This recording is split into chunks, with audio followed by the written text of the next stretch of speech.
قدام النيابه وقال انا القاتل، قفلها على نفسه وقفلها علينا يا حاج. يعني ايه؟ اخوكوا راح؟ ما تخافش يا حاج، انا سالت يعني وقالوا لي ان هي ممكن تتحول لخناقه وياخد حكم خفيف ان شاء الله. انت هتفت انت كمان؟ قومي يلا اعمل لنا كوبايتين شاي انا مصدع. محاميه قوي خناقه. قول لي، خدت الواد المحامي معاك؟ محامي ايه يا حاج؟ هو ده محامي؟ ده لسه متخرج بقاله شهر، ده صغير قوي على القضيه يا حاج. والله اللي عرفت اجيبه يا عم حسين. لسه المشوار طويل قوي، نقد وشغلانه، لسه بدري على المحامي الكويس.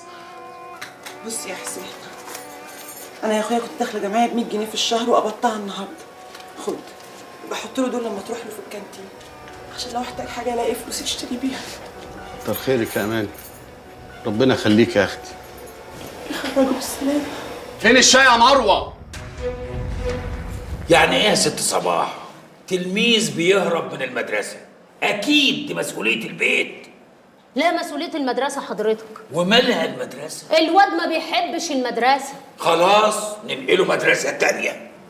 كان على عيني، بس أنا بشتغل وأبوه متوفي، ما اقدرش انقله في مدرسة بعيدة. ما الأسهل إن احنا نعرف الواد بيهرب من المدرسة ليه؟ يمكن مثلا عشان تلامذة كتير، فصول زحمة كده. والله ده مش بإيدي، روح اشتكي الحكومة. ها؟ روح اشتكيها. وأنا في مجلس الشعب، حكومة إيه اللي اشتكيها؟ بقول لحضرتك يا ابني بيضيع مني، أعمل إيه؟ خلاص تاهت ولقيناها. خير. نقعده مع الأخصائي الاجتماعي. يعني اعمل له ايه؟ يحل له مشكلته. لا اله الا الله، المدرسه دي فيها اخصائي اجتماعي؟ احنا عندنا هنا جميع التخصصات. هو الواد فين؟ اهو. محمد، واد يا محمد تعال. تعالى واد. ابعت لي الاستاذ شربين على مكتبي. ايه يا محمد، انت في سنه ايه؟ تالتة تاني. تهرب ليه من المدرسة يا محمد؟ في حد بيضربك؟ مين؟ انت. أنا؟ يبقى أكيد غلطت ولا حاجة. في حد بيضربك غيري أنا والأستاذ عطية؟ الأستاذ عطية ده المسلم بتاع الفصول، أصل العيال زي العفاريت بيتنططوا من فصل لفصل فبنمسكهم نضربهم. في حد يا ابني بيضربك غيري أنا والأستاذ عطية؟ شفتي؟ صدق وتؤمن بالله؟ لا إله إلا الله. ابوه الله يرحمه ما كانش بيمد ايده عليه، انا بذات نفسي ما بضربوش. ماشي غايته. اتفضل يا استاذ شربيني.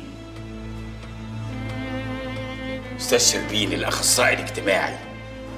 الست صباح بتشتكي ان ابنها بيهرب من المدرسه، عايزينك تقعد معاه وتحل مشكلته.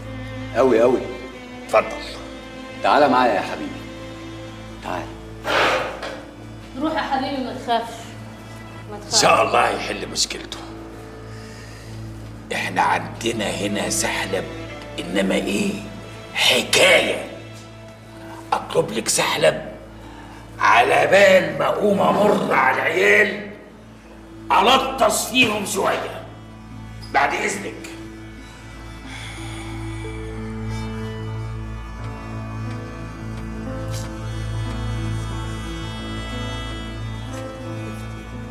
هو أنت اسمك إيه يا حبيبي؟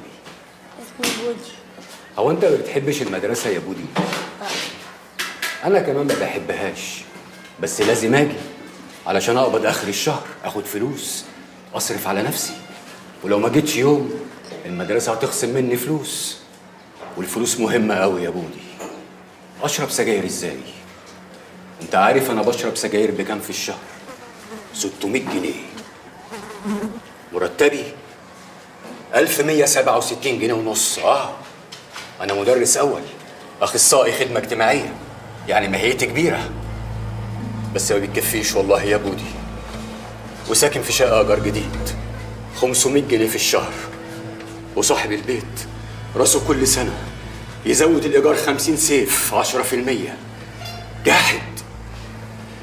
بيبقى من الإيجار 67 جنيه ونص. عمري أعمل بيهم إيه؟ آكل ولا أشرب ولا أركب مواصلات ولا أتعالج ولا أتنيل أبص على النت شوية؟ ما أنا إنسان وما اتجوزتش. صحيح نسيت. أمي كل يوم لازم تاخد مني 10 جنيه، يعني 300 جنيه في الشهر. هسيبها ازاي؟ هسيبها ازاي؟ هسيبها ازاي؟ ها؟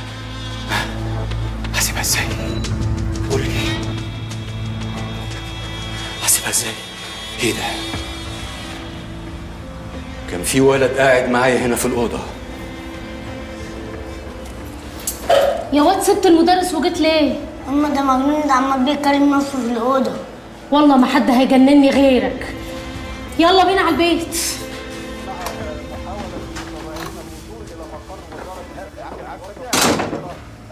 مين بره؟ انا يا قمر.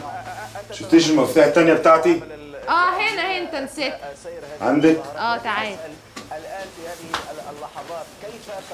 الله، مش تقول لي انت عندك ناس؟